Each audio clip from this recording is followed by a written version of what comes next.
Warning. This podcast may contain spoilers from whatever TV show or movie is mentioned. Please listen at your own discretion. Welcome to Viewers Anonymous.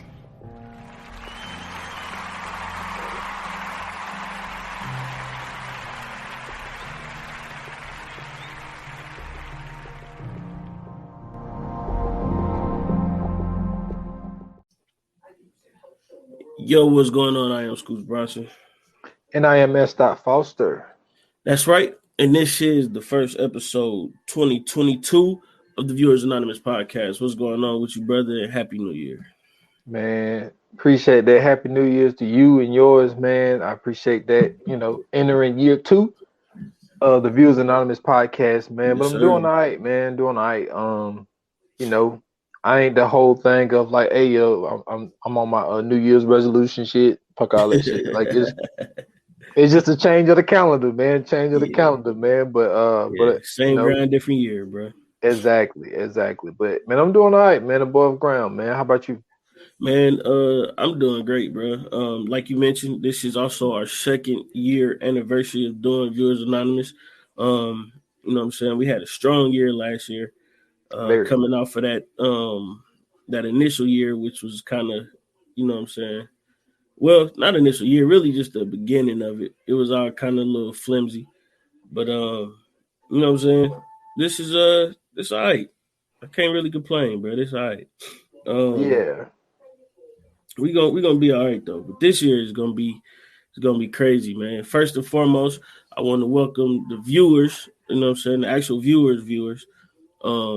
You know what I'm saying? Because this is also the first episode that we releasing with video through Spotify. So, you know what I'm saying? Shout out to that. And then, you know what I'm saying? We got a bunch of other stuff in the tuck. So, this episode, we are doing the top 10 list of 2021. We're going to go ahead and go back in time just for a little bit, at least for this episode.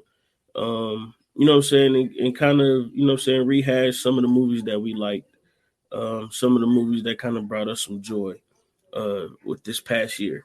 So before we get started, you know what I'm saying, we're going to do a couple honorable mentions, which we always do when we do our top 10 list, because, you know what I'm saying, we greedy and we indecisive for real. So, you know what I'm saying, excuse me if I sound crazy, man. I you know what I'm saying, I got the COVID-19, so, you know what I'm saying, this is a great way to start off my year. I'm gonna be 2-0 against COVID, so you know I'll be doing all right. Man, let's leave it at 2, man. You know what I'm saying? Man, I know, man. I was trying to leave it at 1. Yeah. I was trying to leave it at 1, but it found its way back, man. But you know, it ain't this bad. It ain't this bad around this time, so I'm good. But so yeah, you know what I'm saying, just to let everybody know, man, we do honorable mentions with every list that we do, because like I said, you know what I'm saying, we greedy, but also, man, you know what I'm saying, it's hard to put a top 10 together. People don't really understand how difficult it is to put a top 10 together, especially when you really are putting one together. You know what I'm saying, when you got actual criteria and everything else. So where do you want to start, man? You gonna go ahead and you want to go? You want me to go? What's up? How you want to do it?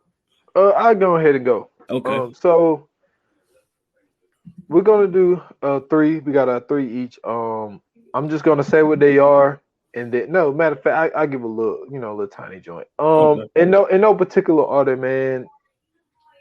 One of the movies that did not make the list that I ended up really enjoying a lot, and I think a lot of it is because I think the main actress in this movie is very underrated, and they do a really, really good job, and they got a sneaky, really good career.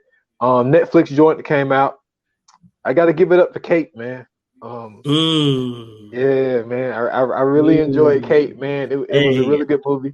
I forgot all about that. I ain't gonna lie. I forgot all about Kate, but I forgot how good that was. Actually dope. And we did Kate. So yeah, I know. If y'all really enjoyed it, y'all can go back in the archives and check that out. But Mary Elizabeth Winstead, man, she killed that. I think she did really, really good in that. Her, Woody Harrelson was in it. I thought the plot was really good. I thought the way that they ended it was really good. The comedic relief that they brought in it that girl, she did a really really good job. So Kate was one of my honorable mentions. Another honorable mention, man. I got to give it to it, man. A Marvel joint, Shang-Chi, man. You know what I'm Really? saying? Yeah, man. Like the Mm. more and more I think about it, like even though I didn't even know who this character was, Right. never heard of it. Right. Never heard of the Ten Rings, any of that shit. Yeah. But watching it, I really like the comedic relief they put into that. I like how they tying all this stuff together. Me and you, I mean, when it came to when we started doing this podcast, they was in phase 4. Yep. So we talked a lot about phase 4. We did, I think we did 2 Marvel episodes last Yeah, year.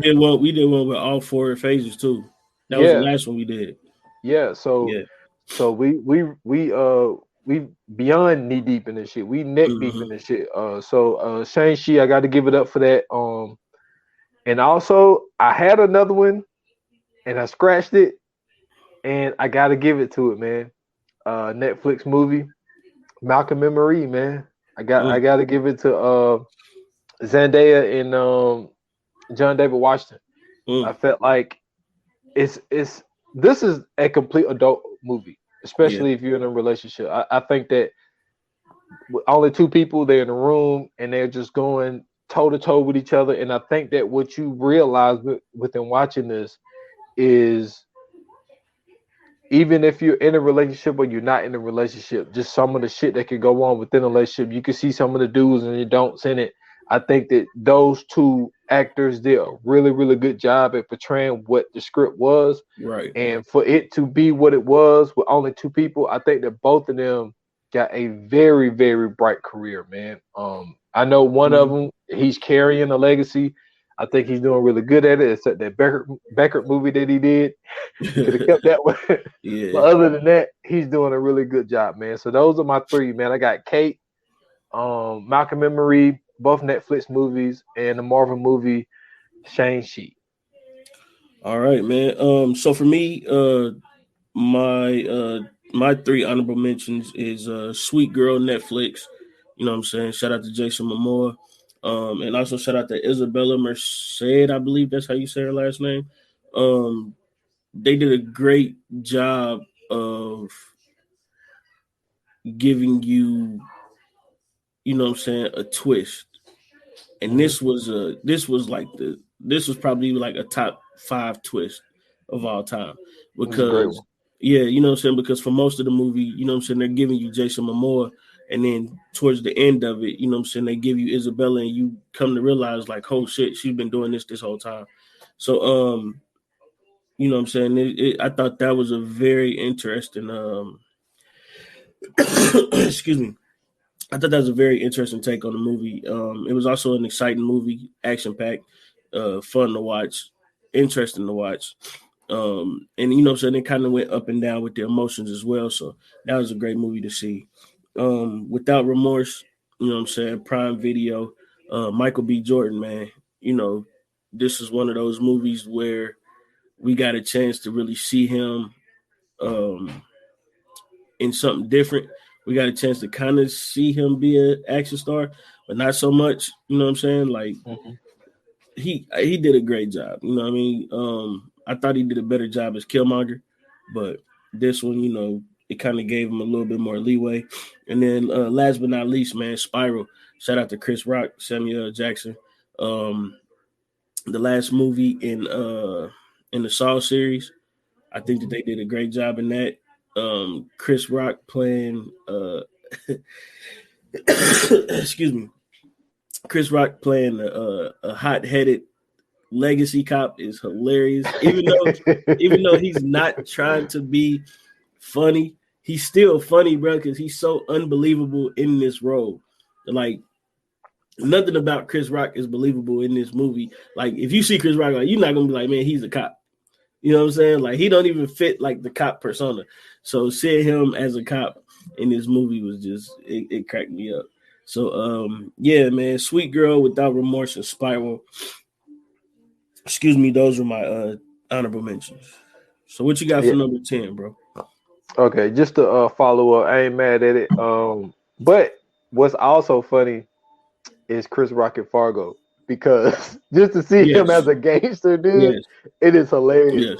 And To me, he's more of a believable in Fargo than he is in Spiral. and Like if you seen him in Spiral, you'll be like, all right, man, this nigga can't be no damn cop.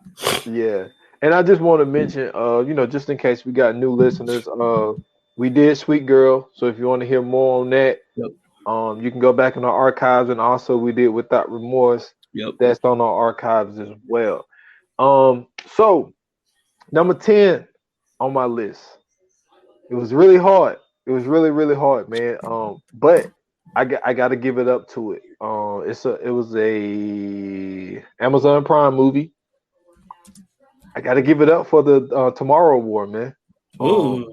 Yeah, Okay. man. I really enjoyed it, man. You know, you got Chris Pratt coming off of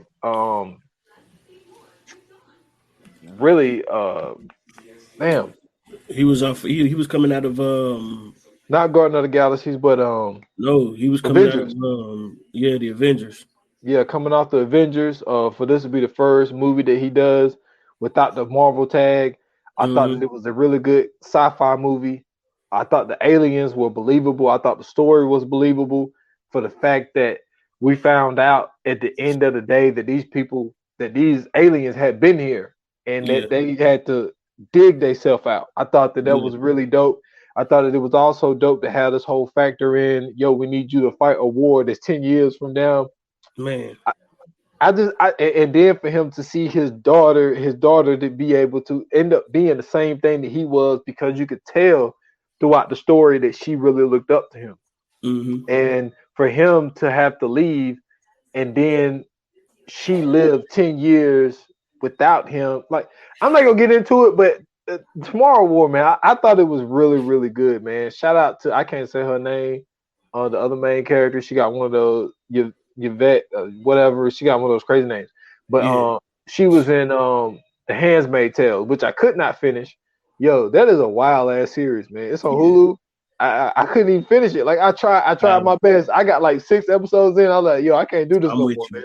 This shit is wild.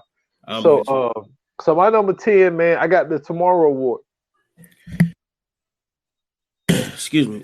So for my number 10, man, this was a Netflix joint, starring Dave Bautista, Theo Rossi, Amari Hartwick, Army of the Dead. It was a surprisingly good movie.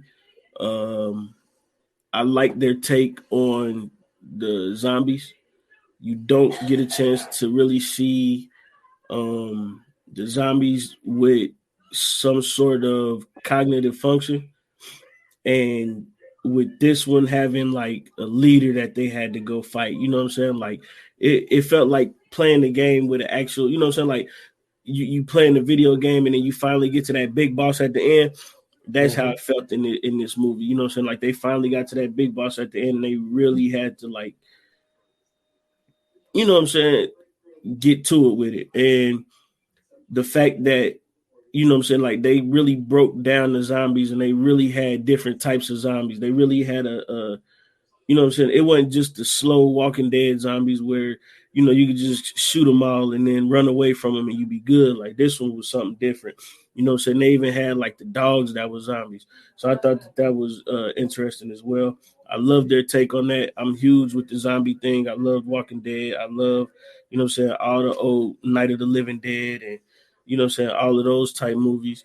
So for me, that was a number 10. Great. It was a surprise too, because, you know what I'm saying, Dave Bautista is one of those guys, like, especially around this time, he was getting put in movies left and right.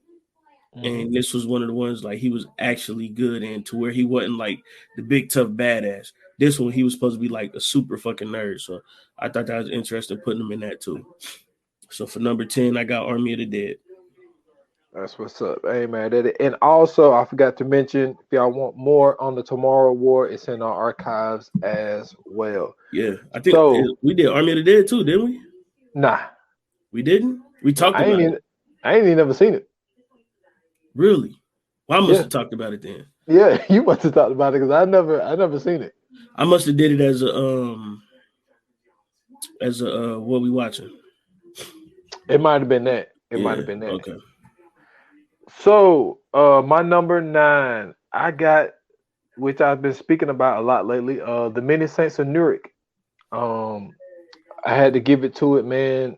This movie took me down a wormhole to where I had to go back and watch all basically 7 seasons of The Sopranos. Uh, so, this is what started it, man. Like I wasn't in the Sopranos, and really I just ended up watching this movie for the simple fact of last year we had a great year, which me and you've been talking about off air. It's gonna suck because this is not happening anymore. How we was Right. getting the HBO Max movies to come out same day as theaters. Mm-hmm. So it was just one of those situations where it's there. I might as well watch it. And when I Right. watched it, it took me down this whole wormhole of watching the whole season. Well, all six. I don't know why they put it 6A, 6B, but 7 seasons of The Sopranos. But it ended up being a really good movie to the point where I had to watch it Yeah. because like it actually pulled me in. I thought it was dope that James Gandolfini's son got to play Tony Soprano as a teenager. I thought that was dope. I thought that getting the background of his family and how some of these people got started. So some people didn't like it. I thought it was dope. So it made number 9 on my list, man. And it was on HBO Max. I don't know if they're gonna put it back on there, Mm-hmm. but that's why I originally found the movie. So number 9, Many Saints of Newark. Okay, nice. So for me, number 9 is another Netflix joint. I Care a Lot, starring Rosamund Pike, Peter Dinklage, Diane Weiss. This one was, for lack of a better term, this one was a jaw dropper. Yo, just the premise of the movie, you know what I'm saying? A lady who is basically taking the power of attorney over people who have no family and then just taking all of their riches and like living off of that is, I mean, in the evil world, in the perfect world, is genius. You know what I'm saying? Like Yeah. it's genius, bro. Like, and then to at the end still win over it all, like you gotta kind of clap it up for this one. This one was also a stunner for me. Like watching it and then you know what I'm saying, like seeing what it was about and everything else. You know what I'm saying. At first, I kind of hated the character because I was like, man, you know what I'm saying, with everything that was happening, I'm like, yo, this motherfucker is a dirtbag. And then you know what I'm saying, I wanted dude to kill her, but then at the end, I see how smooth she pulled off the operation. So I was like, you got to show it love, man. So yeah, for me, number 9 is I Care a Lot. Hey man, that I had it written down. That's another one that's in our archive. So Okay. if y'all want to check that out, I Care a Lot is down there somewhere. Um, so I guess I can go ahead and mention this since I'm letting everybody know. So my number 8 on my list is a Netflix joint. It recently came out, and that is Red Notice. Mm, Um, Red Notice, Ryan Reynolds, Dwayne Johnson. I I think that almost made they the got, list. man, look, they got good chemistry together. I thought that, listen, Ryan Reynolds, man, you can't lose with that dude, Yeah. man. Like he just got this sarcasm that just is so believable It's and it it's pops off like the screen. it's Vince Vaughn esque. That's how good it is. It's like it's Vince Vaughn is here, and then Ryan Reynolds is like right there. He's right there, man. Yeah. And for him to come from where he came from as Van Wilder, like that's how I was Mm-hmm. introduced to him, and it's just like it's like this movie. If you watch it, like, dude, like there are so many laughable moments, man. It's Mm-hmm. like laugh out loud moments that you just cannot hold in. And I love Right. the whole backstory of connecting this to World War II. I thought that was dope. I'm a Mm-hmm. history guy, so I got to put Red Notice in there. And I also got to mention, there's no reason to hold this. This is our next movie that we're doing. Yeah. So you're gonna hear more on Red Notice on the Friday Next episode. episode. Yep. Yes, sir. So Definitely will. Red Notice number 8. Yeah, man. So for me, number 8, Warner Brother movie came out. I'm sorry, Warner Brother New Line Cinema movie came out on HBO Max. Starring Louis Tan, Jessica McNamee, Makai Brooks, and a bunch of others. Mortal Kombat, bro. Hey man, listen. This was now the only thing I didn't like is how they nerfed the shit out of Sub-Zero and made him like this most strongest character in the world. But I did enjoy the fact that they kind of dove into Scorpion's story. You know what I'm saying? And you know what I'm saying, like the other characters that they brought in. You know what I mean? Like I remember, like I said on the old episode, we did Mortal Kombat 2, so y'all can definitely a lot of these movies that we name and y'all can go back and listen. So just know that. And it's not intentional. It's just, you know, they were just good movies, man. But I remember being a kid and seeing Mortal Kombat for the first time. And then, you know what I'm saying, being an adult and then seeing what they did with the CGI and being able to add in, you know what I'm saying, all of the, you know what I'm saying, the fatalities and all the different moves and everything else with the technology we have today. Like, you can't really be mad at what they created. You kind of got to really sit back and appreciate it. The only thing that I didn't appreciate was the new character of Cole. Like, they didn't have to create a new dude to put in this movie. We could have did without that. But outside of that, great movie, man. I loved it. Of course, they brought in some characters too. So yeah, Mortal Kombat is my number 8. So you remember I told you I had circled one and then I scratched it last minute. It was Mortal Kombat. Yeah. And the reason I scratched it, man, I told you, and I expressed this on the episode. I do not like the way they did Liu Kang. I do not like that. I agree. But real quick, I do like how they did Liu Kang because this is like the more evolved Liu Kang. Like this is damn near God level Liu Kang, and that's the only reason I didn't really have beef with it. Well, I fuck with how they did. They brought the dragon joint back, so that was dope. Okay, so my number 7 on the list is a Netflix movie as well, and we have not done this, and that is The Harder They Fall.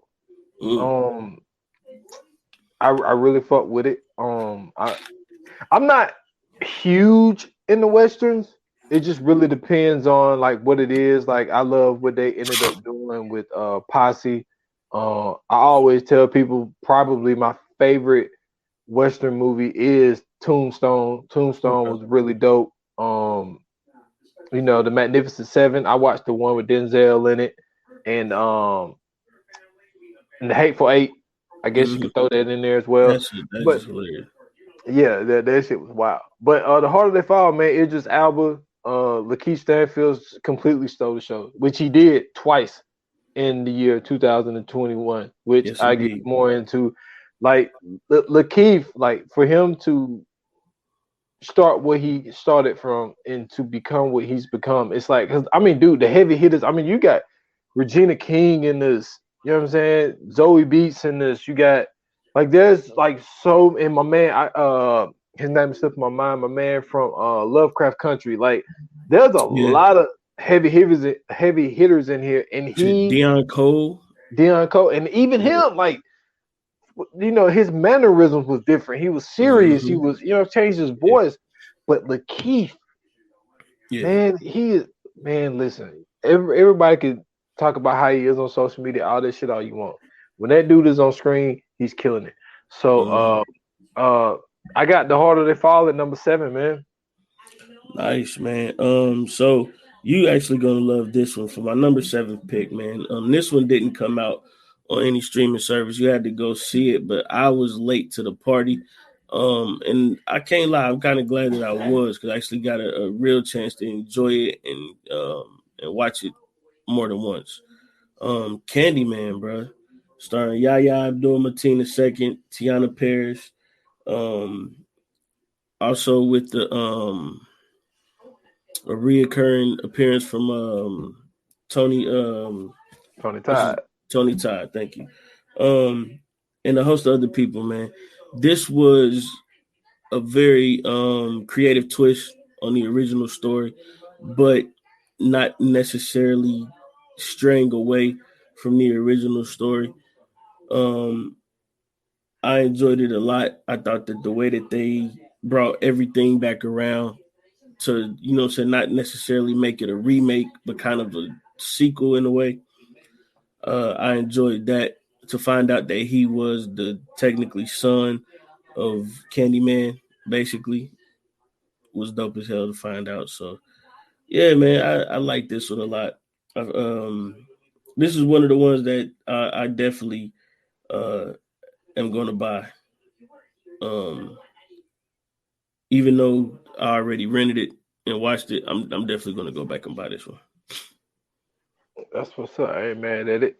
So, for number 6, man, I think that you're gonna feel that this would have been higher, but I gotta give it to I. It actually came out in theaters, but you was able to with a premium subscription to watch it on Peacock, which is probably still not there, but who knows? Halloween Kills, man. Yeah, I definitely thought that was going to be like top 3. I definitely thought that was going to be top 3. I'm not going to lie. Hey man, I had to put it there. Now listen, there was things I loved about it, but when it comes to Halloween for me, I am very like judgmental. Like Halloween means, I know this is gonna sound crazy, but I mean it means a lot to me. And I felt like there were things that I loved about it. There was some character that was brought back. There was some characters that was in the original movie from 1978 that was in this one, which I thought was really dope. There was some stuff that I could live without. Like I'm still to this day mad at this "Evil Dies Tonight" chant. Like that shit drives me completely nuts. It's like that's one of the dumbest things I ever seen in film. Hey, so I had to knock it. The coldest ending to a movie is to think that all them people beat that nigga ass only for him to kill everybody out there. Everybody. Hey, Mike learned some shit, boy, when he was locked up, man. I'm telling you, like, crazy. I'm talking about, and it was like, don't get me wrong. Obviously, I liked it. It was good, but it was just, I'm just very picky when it comes to it.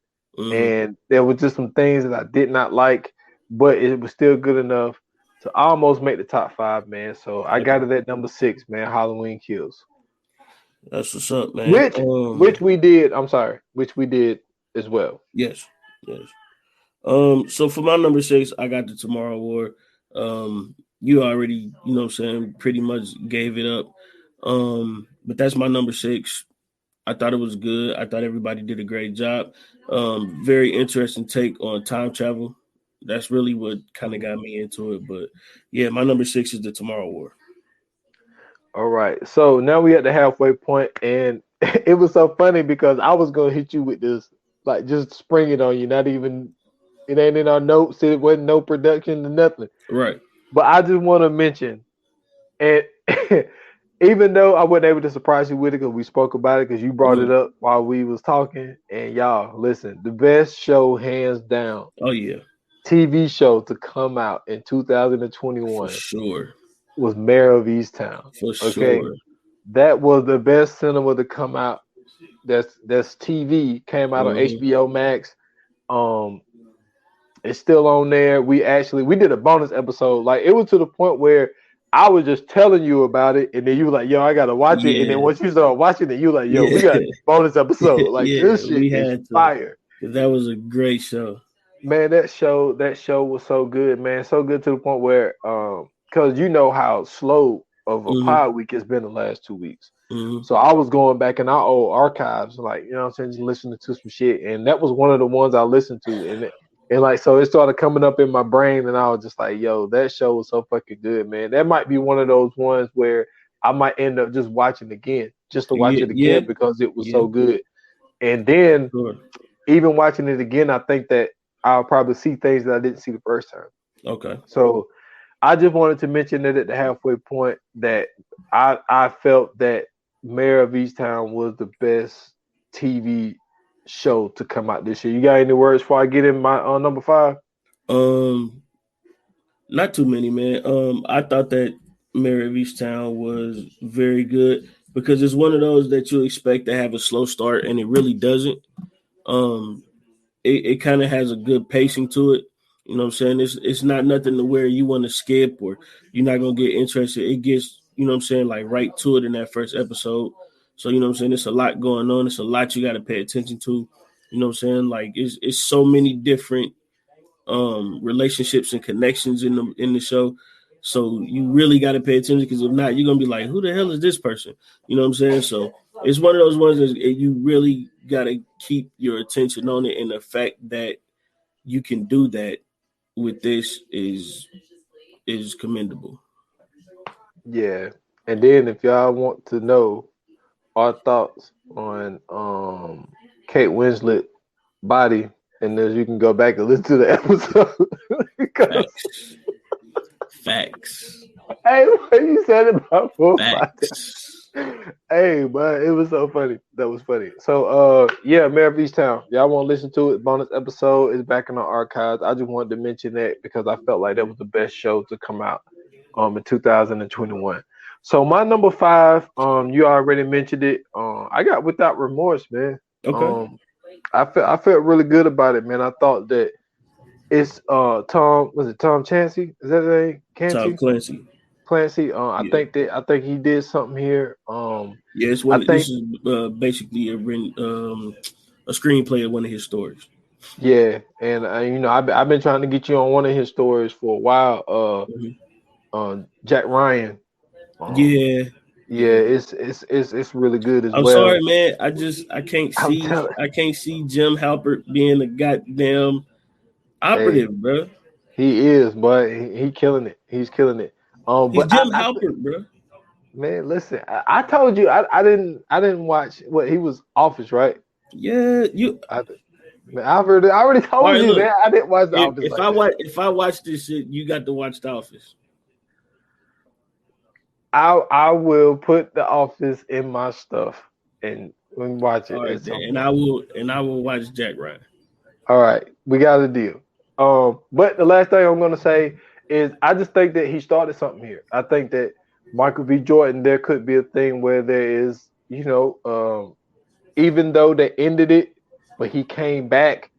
So it could be And he something did. where they use him to start to do another mission or something like that. I Mm-hmm. think that there could be a Without Remorse 2 with a different type of story going along with it. So Yeah. I was really excited about it. So my number 5 is Without Remorse, which you mentioned it, but we watched Yeah. it already. I mean, we done that episode already. Right. And so for my number 5, you mentioned this one already as well. The Harder They Fall. I thought this was a great take on a Western. Also, I appreciated the fact that they used actual historical names of actual historical figures in, you know what I'm saying, the quote unquote Wild West of the time. They used actual black historical figures. So the names of each character, you can actually go back and read about and learn about each character. Um, I definitely appreciated them using Bass Reeves, because if anything, he's the most famous cowboy of them all to be named. That's actually who the Lone Ranger was actually about, even though they used a white man in what they call an Indian. So I definitely appreciated them putting Bass Reeves in there. And man, it was just a good movie to watch, bro. Like, just the fact that you had that cast, you had everybody in there doing their thing, and then, like you said, Lakeith Stanfield, bro. Like, that Mhm. man deserves a standing ovation. He's put on this year. I mean, well, I'm sorry, last year. 2021 was his year. So Mhm. yeah, definitely. But that's what I got for number 5. The Harder They Fall. Yes, sir. So my number 4, it's so crazy because I actually just rewatched it again the other day, and it's also this was an instant reaction. So we done this movie as well. It came out on HBO Max, and there's movies, and it's The Conjuring. The Devil Made Me Do It, man. I knew that was coming. I knew that was coming. Um, That's another one that almost made the list. Man, listen, Patrick Wilson, Vera Farmiga, look, listen, like what they've been able to do um with this Conjuring universe thing that they created.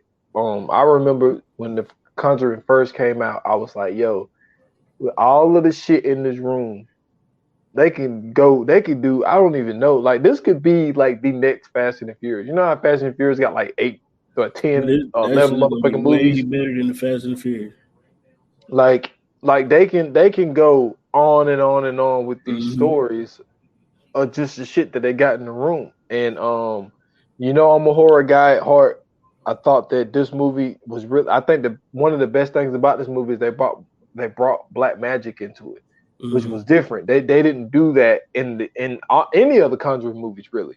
And then to have them actually, dealing with the police and have the police actually using them to work on the case, like there was a trial that went. I think it was 1984, where a guy was found guilty, but by demonic reasons or some shit. I forgot how they worded it, but it was an actual case where a guy got manslaughter because they said that it was some demonic stuff going on here. So to bring in real life, real stories, real true events, I just thought that this movie was really good. I felt that it ended up being slept on, and I just think that these Conjuring movies, man, that to me they haven't missed. And the Conjuring ones, like.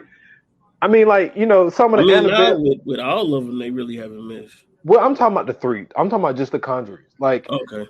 Like, some of the Annabelles, the first one was cool, and then it kind of got crazy, and then, like, The Nun was okay to me. The Nun was all right. I thought it was cool, man. Crazy. The Nun was all right. And The Curse of La Llorona was all right, too. Yeah, I liked it. That one was good.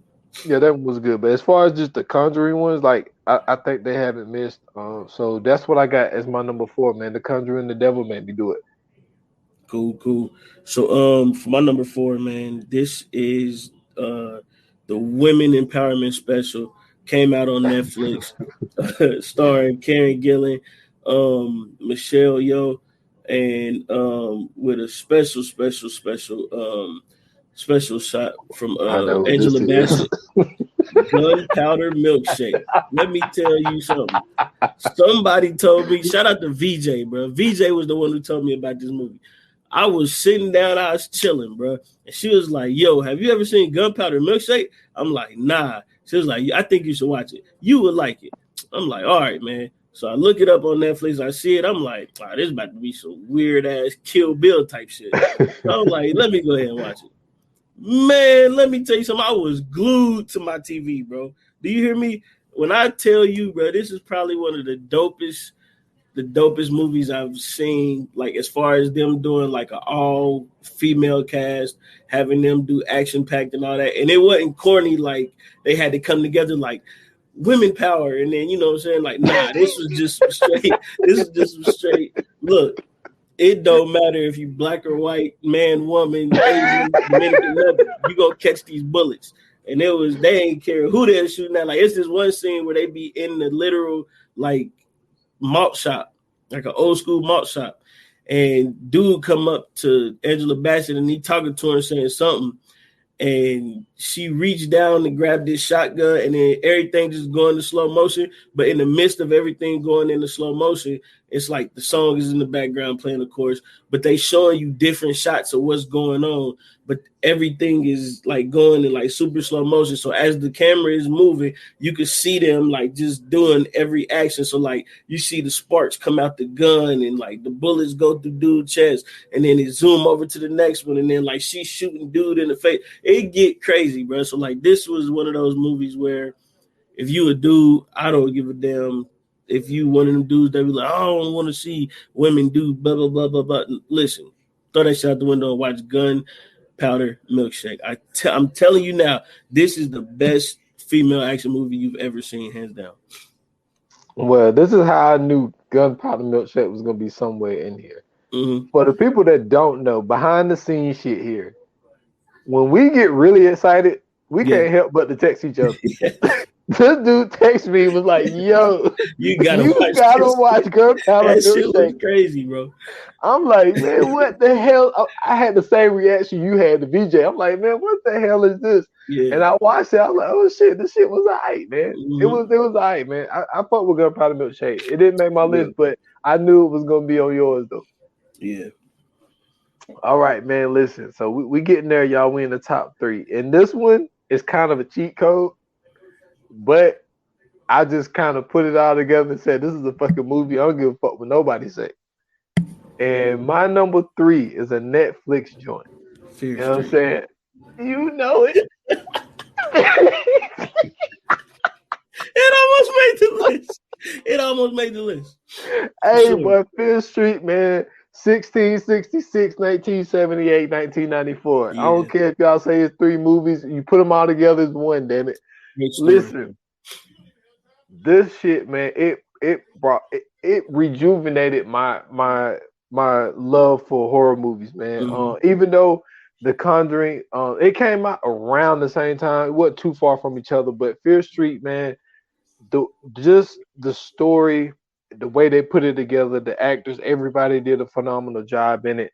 Um, I like, I just listen. Fear Street was it hit by storm, dude. The killers was phenomenal in it. The makeup, the screenwriting, all that stuff. Like you said, and we both agreed that 78 was our favorite one. Yeah. Because it gave you that camp feel, Camp Crystal Lake feel.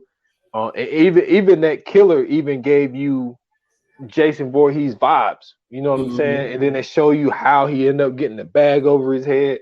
Like Fear Street, man, that shit was awesome.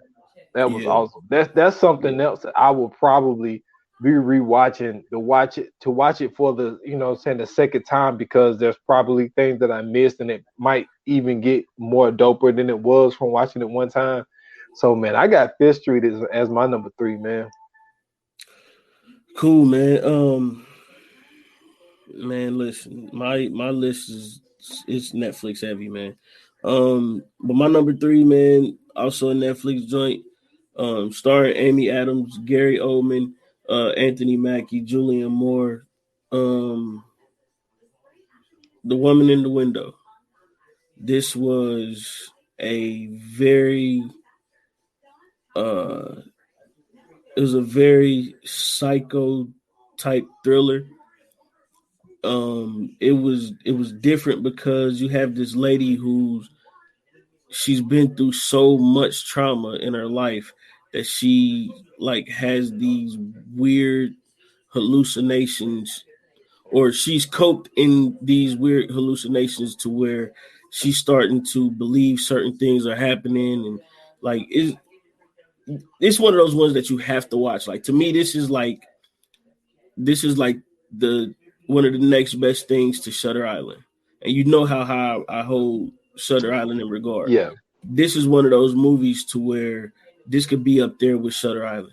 If like when you watch it, you think you know what's going on, and you think you kind of got a grasp on everything, but it throws so many twists and turns at you that in the end you kind of see like, oh, this shit is different.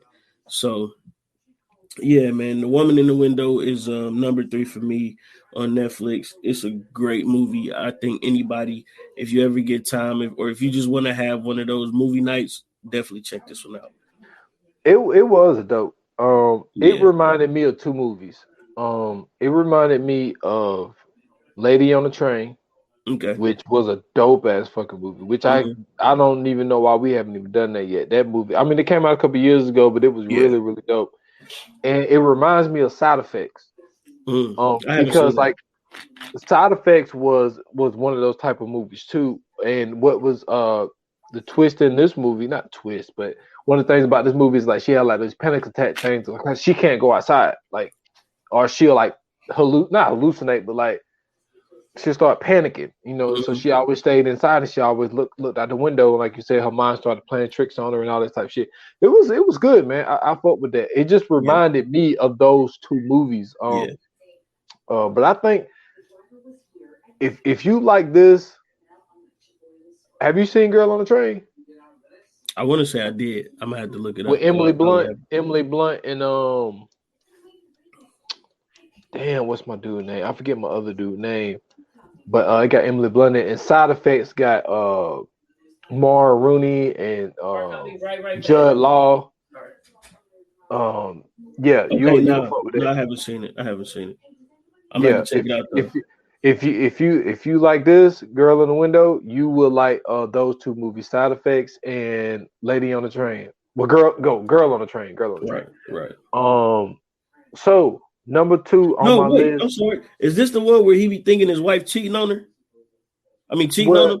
and he trying to find out why she missing, or is that like What? Gone Yeah. Girl? Yes. So this is the one. Yeah, and the girl Okay, I have saw. seen this. Okay, but Emily Blunt, like she's like this. They portraying her to be this drunk girl, and Yeah. Okay, yeah. I have seen this. Yeah, Girl on the Train was dope as fuck. Yeah, this was crazy. And you just mentioned something which I'm surprised we haven't done that either, Gone because Girl. I feel like Gone Girl is fucking nuts, man. That is one crazy ass movie, bud. Yeah. But so my number 2, you already mentioned it. I got Candyman. Of course. I just felt that Beautiful movie.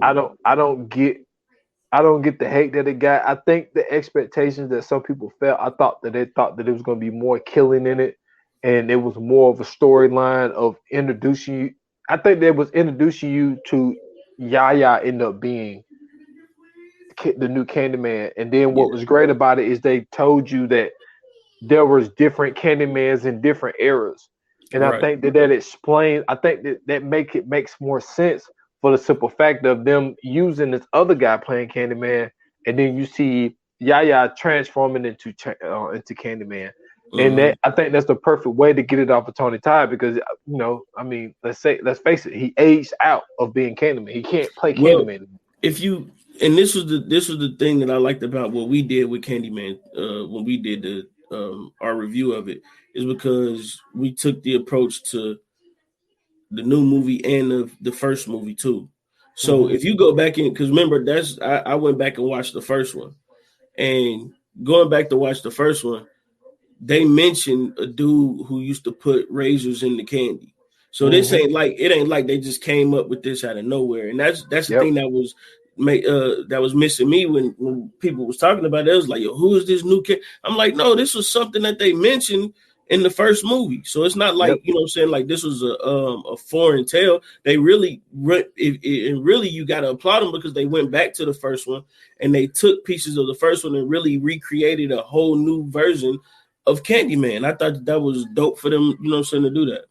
Yeah, and it was also dope the fact that Karen, when they thought that she killed the baby, but it wasn't the baby that she killed. She ended up killing the dog, and Candyman took the baby, and then she saved the baby, and then that baby ended up being Yaya. Like, come on, man! Like, and then on top of that, for him to actually go back to the old Cabrini Green projects, and for them to allow them to use that as a actual place to shoot, like, bruh, come on, because like Cabrini Green is really tore down now. Like Cabrini Green is no longer a housing project. So for them to actually allow them to use that, you know what I'm saying, and keep that in the actual story, like, that's, come on, bro. You gotta applaud that. You gotta applaud that. Yes, sir, man. So I got Candyman number 2 on my list, man. All right, man. We getting to it. Number 2 for me, bro, Judas and the Black Messiah, my boy. Let me tell you something, bro. Let me tell you something. The most empowering movie this year by far. Daniel Kaluuya. When I say that, it was damn near like Jamie and Ray type shit. You forget that this nigga is British in this movie. You really forget. No, seriously, you really forget that this nigga is British in this movie, bro.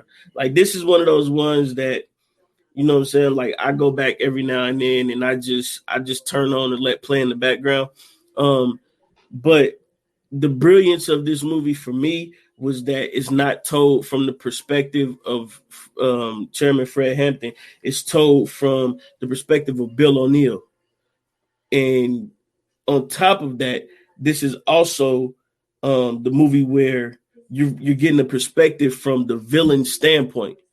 You know what I'm saying? Like, you're not getting this movie from the perspective of the hero. You're getting this movie from the perspective of the villain. And I thought that was a brilliant way to put this, because it wasn't like, and I know, like, I've seen some things where people were saying, like, in a way, this was, I guess, a way to try to get some sympathy for informants or whatever the case may be. And it was like, I don't think that's what this movie was doing. I think this movie was shedding a light on pretty much everything that the FBI and the CIA and the government was doing to really bring down our people in this, you know what I'm saying? Like, especially in this time period when, you know what I'm saying? Like, they really had a hold of, and we talk about it so much, you know, since this day when they really had a hold of unity, when they actually were creating something and doing something for the people, by the people, and like for them to show the inner workings of, you know what I'm saying, the FBI and the CIA and working with informants and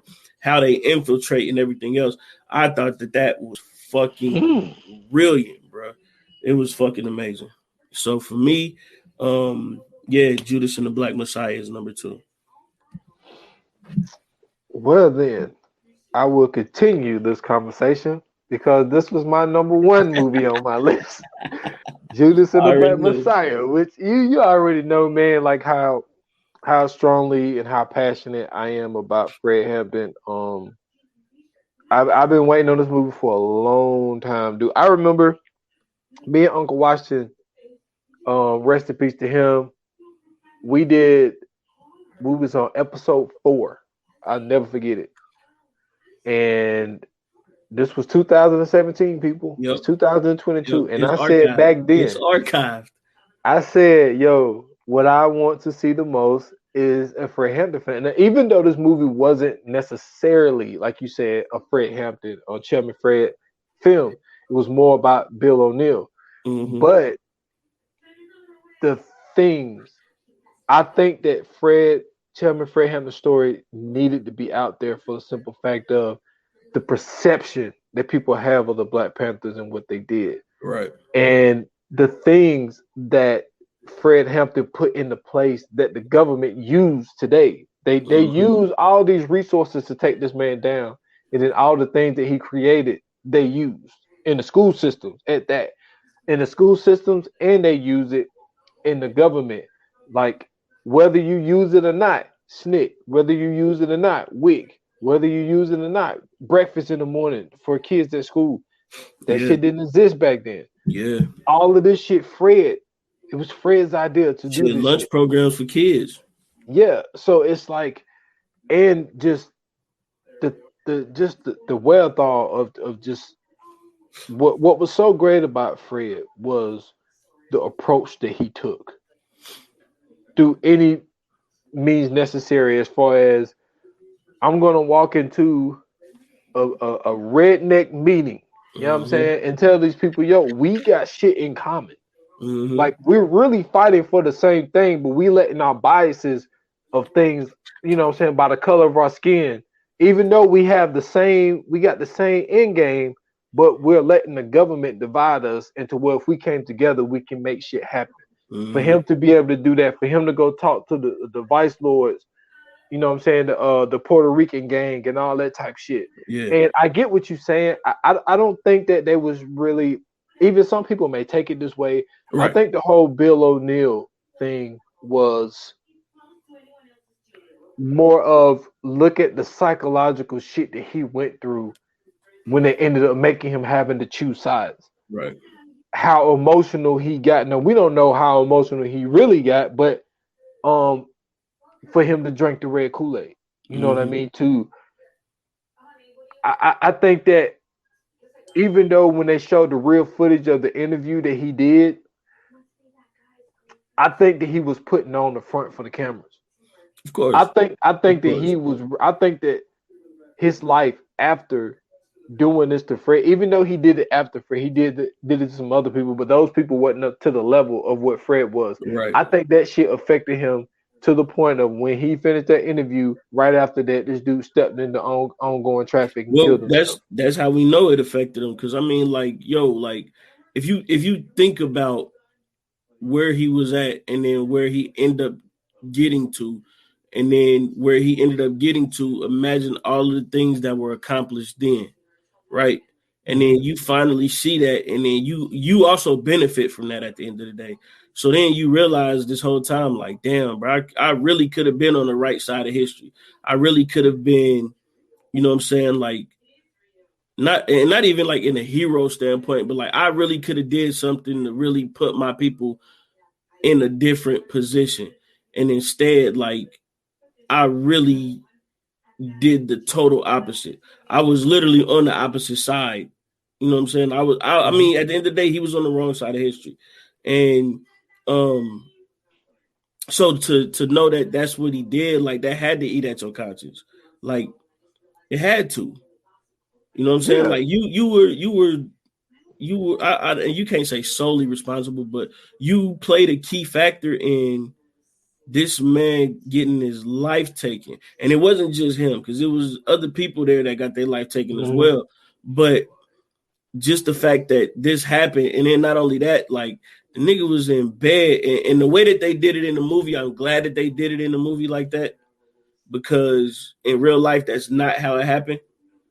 But in the movie, I'm glad that, you know what I'm saying, they took her out and everything else. But in the movie, like, yo, she was in the bed when they came in and did that to him.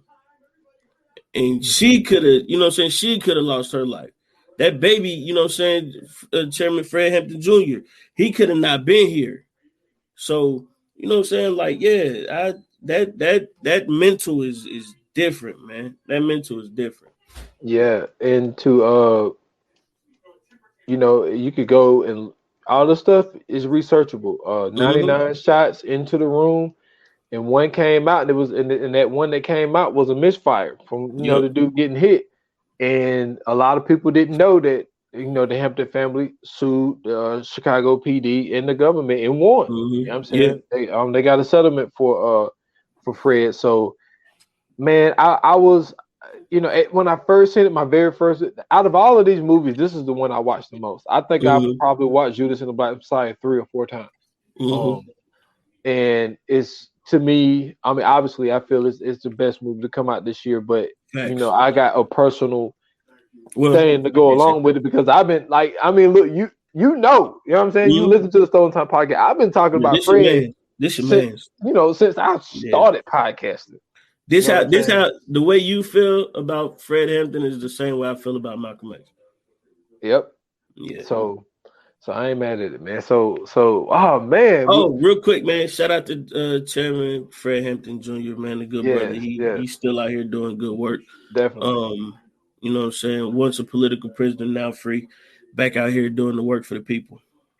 So man, you know what I'm saying? No drum roll needed. My number one, you mentioned this earlier. You didn't really get into it, but you did kind of.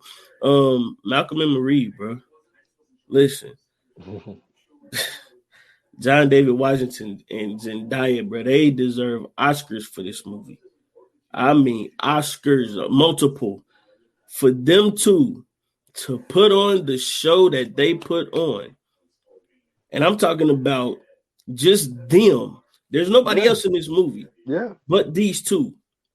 For them to go through all the range of emotions, the yelling and arguing, the love, the hate, like, bruh, this was a fucking clinic. Plain and simple. Like, if you want to know how to act, watch Malcolm and Marie. That's all I got to tell you. Monologues. I'm not talking about lines going back and forth. I'm talking about monologues being given. I'm talking about the whole non-vocal acting. I'm talking about facial facial expressions. I'm talking about body language. I'm talking about body movement. I'm talking about the fact that where she just the one of the coldest scenes is where she just sitting outside just smoking a cigarette. Like that, to me, that's acting. Like you can see the angst and disgust just throughout her whole being. Like she just pissed. She just like, I can't believe this shit is happening. I really can't believe this shit happening. And then like just him just going through the like you felt him when he was just like arguing with her, and like he felt like he had made some progress, and then something else happened and he just like, man, God, like you felt that, like you felt it as a man, you felt it. It was just like, to me, this was just it was such a great movie. And it was like it had so many of the ups and downs just in such a short span of time. Like we've all been in these situations to where it hasn't been like that, but it's been a small modicum of that. And I just think that they put on the fucking show. So Malcolm and Marie is my number one. I love the one that I didn't mention. It's just how they did it with no color. Yes. I think they And that brought added something to it. different to it. That Yeah, added to it. they added to it, and then just to think, just something just as small as like making fucking mac and cheese, yo. Like really, you know what I mean? And what they also did was, it shows you how emotionally attached you can get to, what I'm saying, the opposite sex, man. Like Mm-hmm. when you in love with somebody, and just the things that you would say to each other just to go below the belt, you know what I'm saying? Just to get back, and Or just I just exactly. I say just the things you would do, or the things you would accept from that, just to be like, man, whatever. Just let's get over this. Let's get through it. Like, yeah. yeah. So small recap for y'all, man. For me, I got the Tomorrow War at 10, the Many Saints of Newark at 9, Red Notice at 8, The Harder They Fall at 7, Halloween Kills at 6, Without Remorse at 5, The Conjuring, The Devil Made Me Do It at 4, Fear Street, 1666, 1978, 1994 at 3, Candyman at 2, Judas and the Black Messiah at 1. All right, I got Army of the Dead at 10, I Care a Lot at 9, Mortal Kombat at 8, Candyman at 7, The Tomorrow War at 6, The Harder They Fall at 5, Gunpowder Milkshake at 4, The Woman in the Window at 3, Judas and the Black Messiah at 2, and my number 1 is Malcolm and Marie. And I also think that and I think that for people that really, really follow this podcast, hopefully we got some new listeners Yeah. when it comes to this podcast, because now you can see how wide of a range that we are. Oh, Like yeah, we these everywhere. films, we're all over the place. Like We everywhere. just Wait because till we do Sleepless in Seattle. yeah, like I do Sleepers in Seattle. Oh, for sure. You know what I'm That's a saying? classic. I'll spend a couple hours watching Reese Witherspoon do like that. For all y'all that don't know what I'm talking about, bro, you gotta go to Spotify and watch me do that. Hey, listen, like we are literally like really all over the place. Like and listen, I haven't even gotten into my bag that I used to be afraid to even tell people about. Like I got a bag that I used to be afraid to tell people, but it's like now I don't give a fuck. Like how to lose a guy in 10 days, that's my joint. Is that the Like one with but Heath Ledger nah, Matthew McConaughey and and Meg Ryan? no, No, Kate Hudson. Kate Hudson. Yo, Kate Yeah. Hudson is fine. Man, hey, listen, don't even get me started. That's my white woman crush, bro. Hey, but she been mine forever. Like, shout out to Goldie Hawn daughter. I'm telling you, and Kurt Russell, even though they ain't her biological dad. I don't talk about him. I don't care. I don't care who her father really is. Shout out to Goldie Hawn daughter. Yo, listen, I'm telling you, man, I got a bag. Yo, no, you're thinking about 10 things I hate about you. 10 things I hate about you. Yeah. That's what you're talking about. Yeah. That's my shit. I don't give a fuck what nobody say. You'd be surprised, bro. You'd be surprised at the movies I've seen because of the people I've been around. Yo, because my cousin was a cheerleader, I had to watch Bring It On multiple times. I ain't gonna lie. Bring it on. Hey. Elijah Dushku, bro. Hey. She's all right. She's all right. Not gonna lie. That's my boy. Her and Gabrielle Union. Hey. Elijah Dushku's all right. Hey, I'm telling you, bud. Kristen doesn't have nothing on her. And I ain't really care about Kristen Dunst. Yeah. Yeah. Oh, yeah. Man. Hey, listen. It was this one movie, man. Had Adrian Brody in it. And Kristen Stewart. Damn. And Meg Ryan was in it. Meg Ryan ended up getting sick, man. She ended up having cancer. I can't remember what the movie was called, but it was just like, yo, I can't tell nobody I like this shit. Listen, you be surprised at how many people be watching that with you, bro. I'm gonna tell you who else is alright though. That niggas ain't really paying attention to. Jessica Alba. Who ain't paying attention? A lot of niggas. You know when I got hip to her? When? Remember that TV show she used to do on it wasn't called the CW then. It was called with Gabrielle Union when she was a cop. Some shit like a agent or something like that. Yeah. Oh my god. What was I can't remember the name of it, but It I know what wasn't you're the talking CW about. yet. It was something else before the CW. WB. She was on WB WB. Network. She used to be on the WB. It was I'm about to say Dark Angel, but that ain't it. Is it? No. It's not Dark Angel. You Dark sure? Angel. That was the other. That was the It wasn't Dark Angel. It Hold wasn't on, Dark bro. Angel. Why you thinking of? I remember it now. Why I looked it up. It was In Dark the, Angel. it was. Yes. Hey, I What don't was I slip, thinking baby. about? I don't slip. It was Dark Angel. I know I ain't tripping.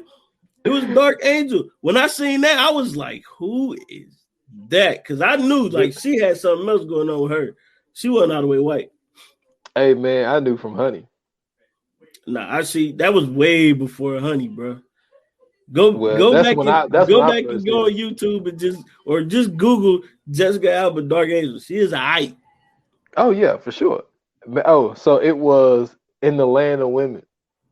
in the land of women. Yes, I had to check that out.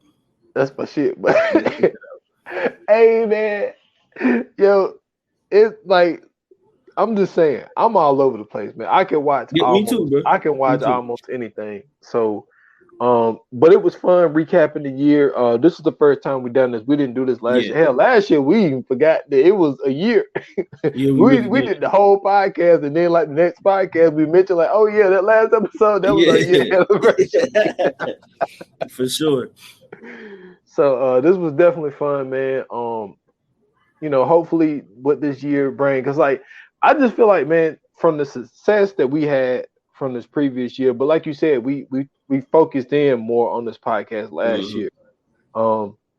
So with the numbers going up the way that they went up, hopefully we bring y'all more movies. I will say, I'm gonna be honest with y'all. I ain't even gonna front. I mean, you can, say what you want to say, but I'm gonna go ahead and be honest with the people. I don't know how many new movies y'all gonna get, man, because now we ain't got this HBO Max shit no more. I did go to the movies because Well, you know what though? The dope thing is like with us actually doing this, I think this is more so of an opportunity for us to go back and because a lot of the times when we go back and do these shows, when we do these episodes, a lot of it is like movies that we just picking that we've seen personally that the other may have not even seen yet. So like I think that's the beauty of it all is because like we actually really putting people on to our favorite movies too. On top of like now if it's some shit like the Avengers 7 come out, then you know what I'm saying, like you gotta go see something like that. Yeah, because I mean But something you like know what that I'm I'm saying? gonna go see. Yeah, like you know what I'm saying, or if it's like, you know what I'm saying, the new Jason pop up, we gonna, you know, say something like that. But you know what I'm saying, for the most part, we kind of get to gauge, you know what I'm saying, where we want to be with especially with movies that come out. Because there's a lot of movies that came out that we was just like, we'll check it out. And then, you know what I'm saying, we call it to be like, that shit was trash. Like The Matrix Resurrection. I was ready to bash that movie. That's really the only reason we did it, because I wanted to bash the movie. Like, there wasn't no point in doing that movie for real, bro. That shit wasn't worth it. But it deserved the hate. Yeah, and like we said this from the beginning, like we was gonna have to do a movie that we really didn't fuck with like that. Yeah. And also, I'm gonna tell y'all something, because we got ideas like last year. I think it was last year. But anyway, we done an episode where it was just Freddy versus Jason. It wasn't the movie. We mentioned the movie, but we was more like battling. I took Jason. It was like you a took versus, Freddy. Yeah, it was like a versus first of Freddie and Jason. So we do different shit. We also got, I'm gonna go ahead and let y'all know, we used to keep shit secret. Yeah. We're gonna do at some point this year, and because we talked about this a lot last year, was the year of 1999, yo. Like the movies that came out in 1999. One of the greatest movies and one of the greatest years in film ever, bro. Yeah, like we're gonna give y'all an episode just talking about shit that just came out in 1999. Yeah, so it ain't just gonna be reviews. It ain't just gonna be, you know what I'm saying, stuff like that. We got like I said, we got a lot of stuff coming in 2022. You know what I'm saying? Once again, this is the first episode that we had back with video. So, you know what I'm saying, this is something new for you guys as well, especially if you just now joining. And of course it's gonna be on Spotify, so you get to watch it. You don't have to worry about anything else. And Man, that's well for right now. That's all we got. But you're gonna get a lot more just of us kind of, you know what I'm saying, going back and doing different topics. Like he said, stuff we might do, you know what I'm saying, a year in movies. We might do I don't know, we might just talk about what's coming up soon. We are definitely bringing back the appreciation episodes to, you know what I'm saying, give flowers to the to some of the greats in Hollywood and some that should be um giving their flowers as well. And man, that's all I got for right now, bro. All right, well, we got the coming soon, which I mentioned Of course. already because it was in one of my movies. So we got Red Notice. Wait a minute. Coming soon. Coming soon. Y'all got it. I don't even know what that picture is, bro. I just looked at that. I don't even know how I put that in there. Oh man. That's hilarious. So that is. So we got Red Notice, man, Ryan Reynolds, The Rock, Dwayne Rock Johnson. I just think that we're gonna have some good laughs. Some definitely good laughs. It's gonna be great. Don't forget about Gal Gadot. Yeah, Gal Gadot. She is not just Wonder Woman. You know what I'm saying? And she just ain't the pretty girl from the Fast and Furious movies no more. She got a whole career out here, killing it. She doing her thing, man. Yeah, she definitely did in this one. But at the end of the day, Ryan stole the show. So we'll get more into that when we get into that. So that's gonna be fun, man. And also we're still gonna continue to do our segment on Fridays, you know what I'm saying, and what we're watching. Man, I've been watching a lot of shit, but I've been watching a lot of shit. So I don't even know. I got some things to talk about too, so we good. Good. That's what's up, man. And apparently I won't be going to work this week because the COVID, so I'm gonna be able to watch a lot more stuff too. I only said that. Hey man, I'm not laughing because you got COVID. I am. I'm laughing because of the way you said this shit. Because, bro, like, man, listen, you know I'm a conspiracy theorist at heart, bro. So, like, the fact that I even got this shit already is like, yeah. I think they got me. I think the government is in on me, bro. I lie to you. Nigga, how I catch this shit twice, bro? Hey, I was just listening to Ebro in the morning. Yeah. Yo, Rosenberg got it twice. This is the second time. He just got it again. They back on remote. And then he said Ebro got it. Ebro stuck in Mexico. Oh, that's sick. Yeah, he's stuck in Mexico because he got a positive COVID test. So he got to spend all that money to stay there, bro. God damn. Yeah, man. Yeah. Sheesh. So, man. Listen, y'all be safe out there, man. You know what I'm saying? Because this shit ain't for everybody. I'm gonna tell you that right now.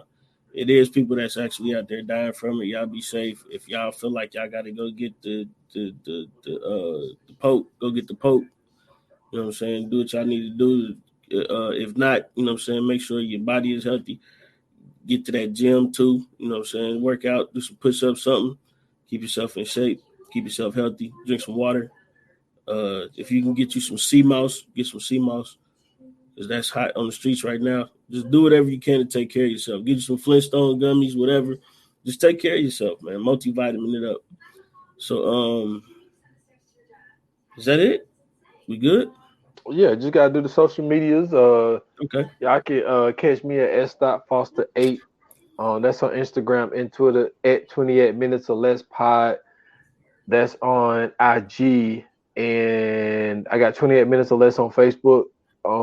Still rocking with the Sopranos episode, so y'all can go check that out.